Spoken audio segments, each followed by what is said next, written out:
Hey, what's going on? This is Voice Drifter, and in this video I wanted to show you a cool little technique I came up with using the Moog Mother 32 to convert MIDI CC messages from any DAW or other MIDI source into a clock source for your modular. In my case, I'm using Ableton Live as my primary DAW, and I want to do a lot more drum programming and rhythmic stuff in there while leaving the modular to more melodic sequences and stuff like that. And I want my sequencers, my clocked LFOs, my ping on my delays and stuff like that, anything rhythmic, to be synced up to the master tempo of my Ableton Live session. Now, to get started, I wanted to talk about what the Moog does natively, sort of the intended workflow for synchronization, and some of my gripes and some caveats there. And then I wanted to talk about this workaround that I've come up with. So to begin, we're currently looking at a couple Moogs here that have just sort of a free tempo right now. So this is indicated by this red LED here. And if I play a sequence, it's running on its own tempo. As I increase this knob up,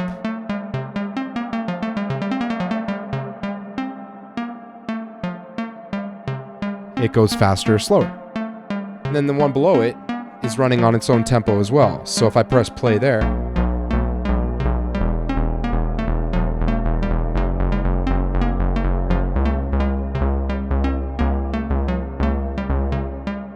there's no sync between either of those devices. And so the way that the Moog Mother 32 natively does MIDI sync is via this MIDI input here. So this will send note on and off messages. So your traditional, play a note on a MIDI device, and that'll send MIDI to the Moog. But it will also do MIDI sync. So if I go over to my DAW here, and I take a look in the preferences, you'll see that I can turn sync on and off. And with that enabled, all I have to do is press play here.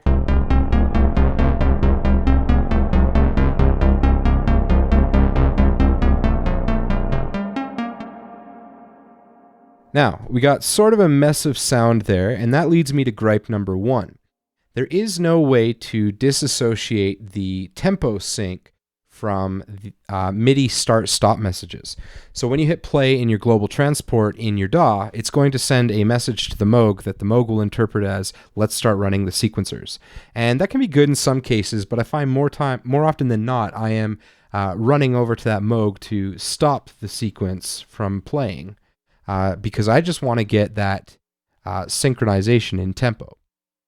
So that is one part that is sort of frustrating about the Moog's MIDI sync. But you will notice that these green LEDs are now flashing in place of the red ones, and that indicates that it is receiving a sync from either a MIDI tempo source or an input on this tempo CV jack. And if I go and play my metronome in my DAW, you'll notice that that does kind of align with that flashing LED. And if I go and play a sequence,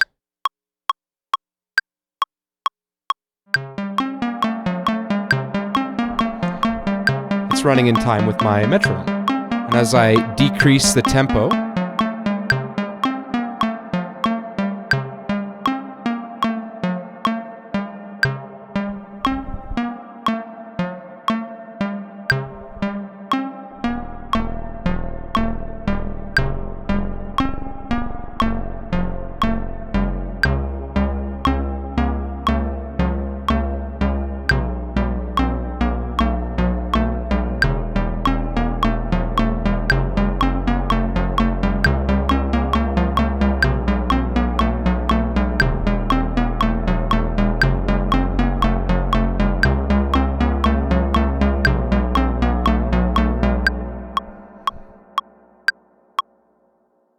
we've achieved perfect sync with the clock there, and also synchronization between both of the mothers.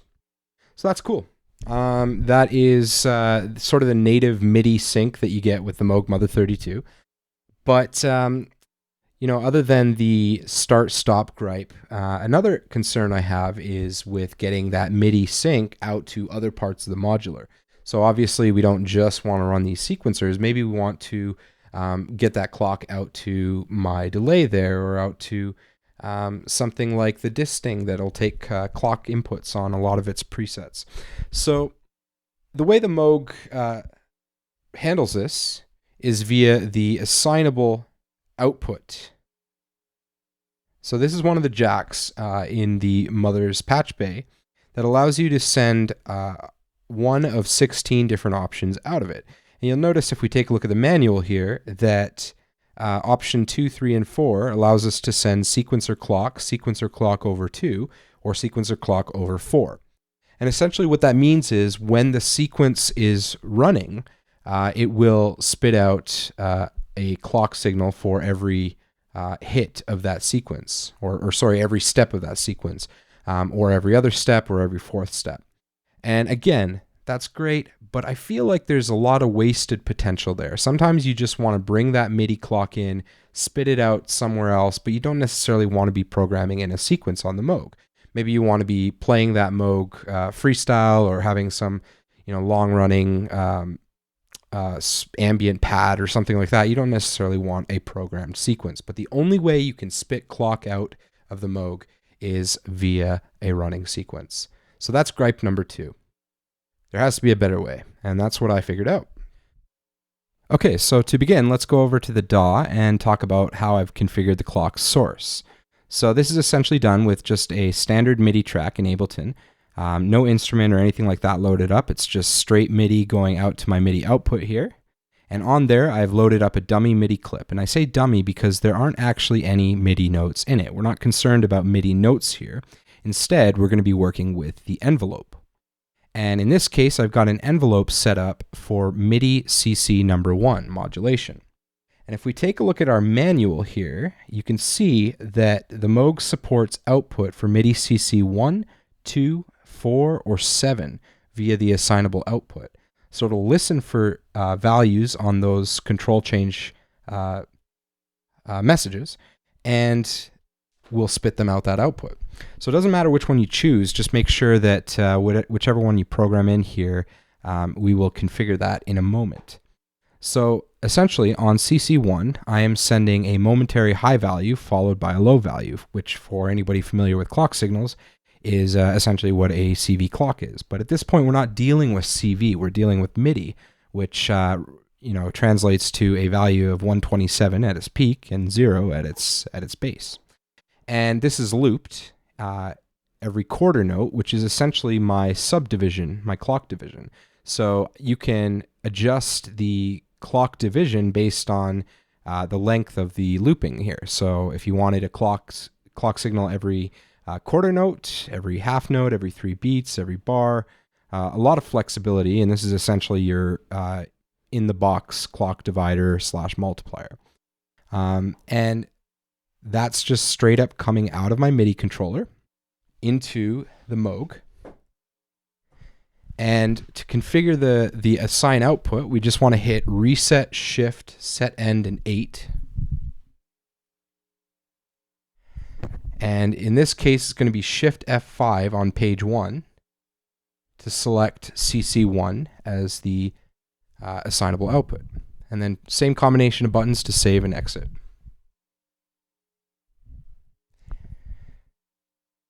Now we should be ready to start patching up. So if I come out of my assign output, I'm going to go into the veils here just because I want to get a visual representation in those LEDs there of my clock signal. That's absolutely not mandatory though. Then we're going to come out of the veils and into a mult. And I like using a mult because then I can direct that clock signal to several destinations, which is often desirable. I'm going to come out of the mult and into my gate input. Now, one thing I need to do before I forget is I'm going to go back into my preferences and disable sync because we don't want to deal with MIDI sync anymore. And now that I've patched that all up, I should be able to just click play on this clip.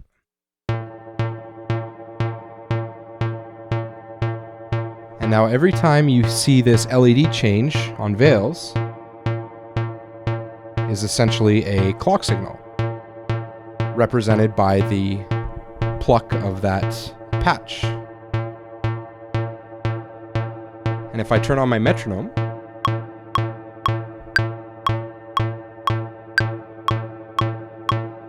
you'll see that it is totally in time. I can change the tempo.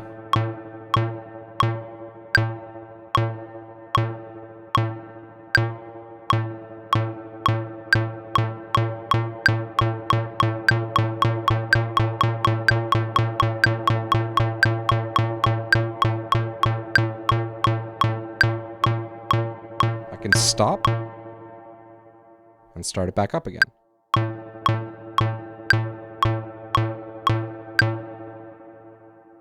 Very cool.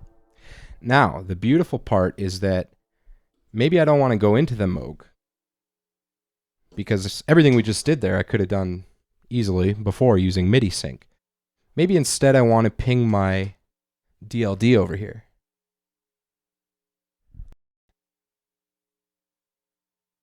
So if I hit play,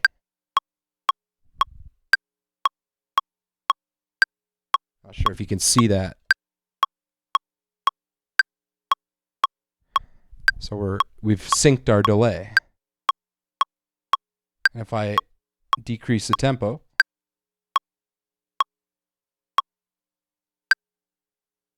we keep sync there. But the nice thing is, if I go back to the Moog,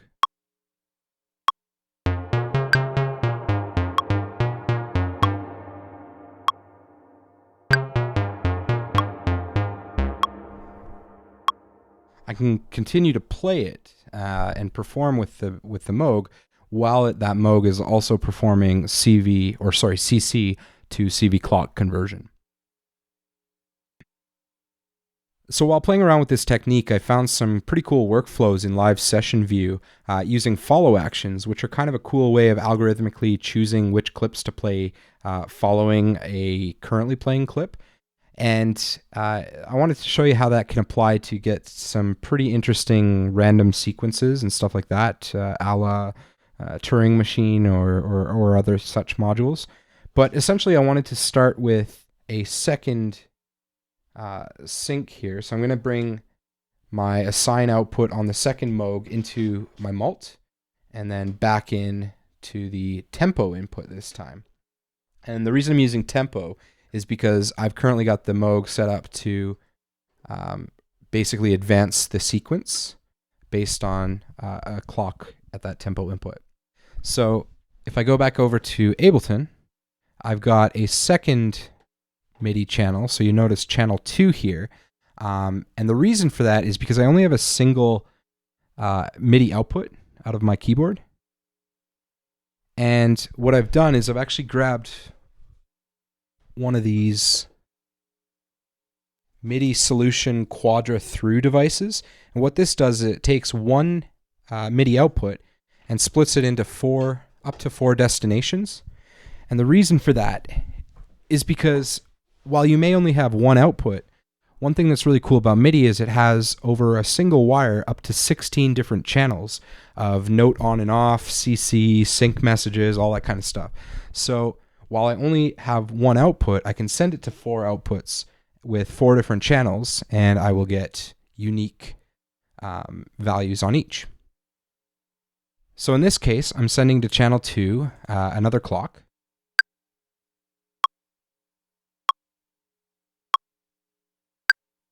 Bring our tempo up here. And then I'm going to run both of these sequences.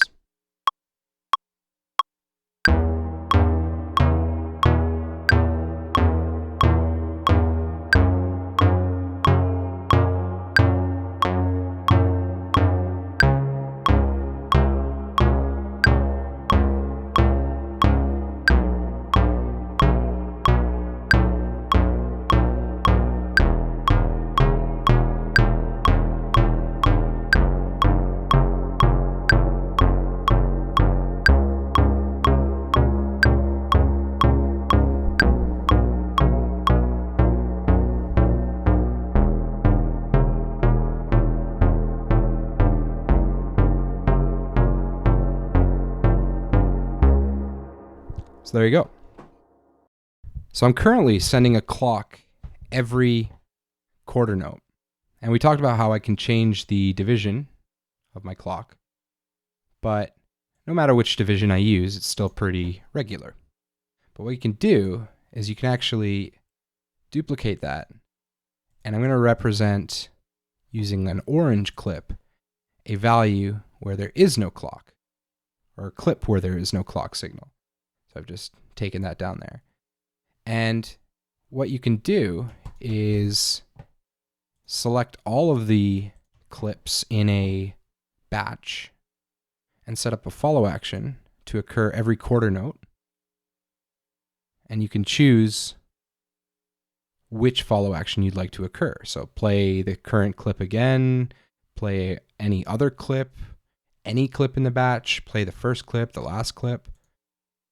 And you can actually weight this against a second follow action.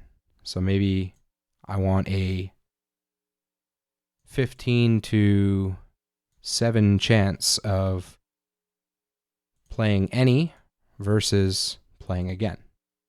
So just a little probability there. And that applies to both of these clips in clock 1. So now if we play this,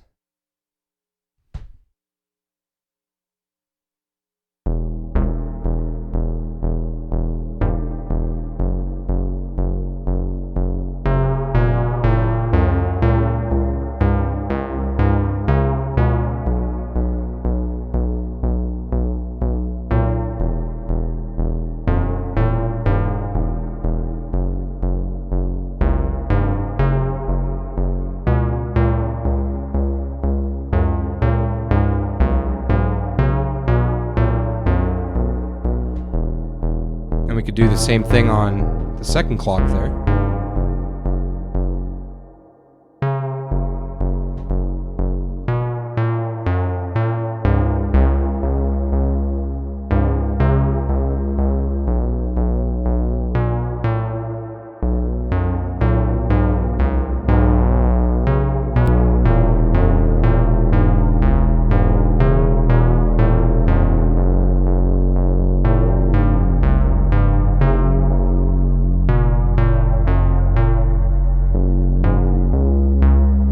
Up the frequency on those.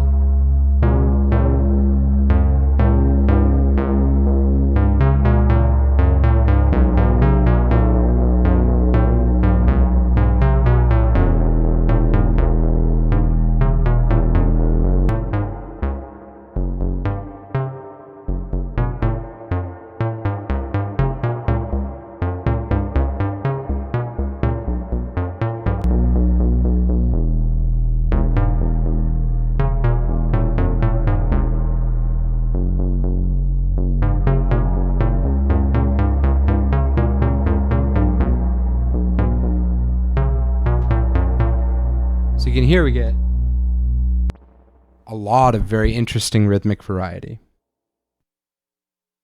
While we're on the subject, let's talk about envelopes that aren't clocks. I mean, there's nothing stopping us from drawing in something like this, passing that through the assignable output on the third Moog.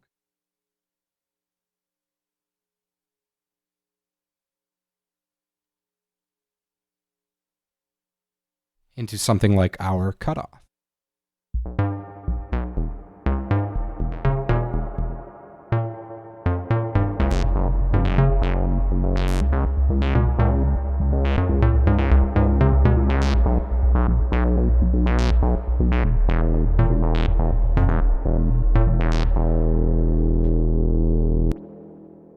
Also, keep in mind that because we are synced with Live's tempo, programming drums becomes a lot more viable.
There you go. MIDI CC to CV clock via the Moog Mother 32. Ciao.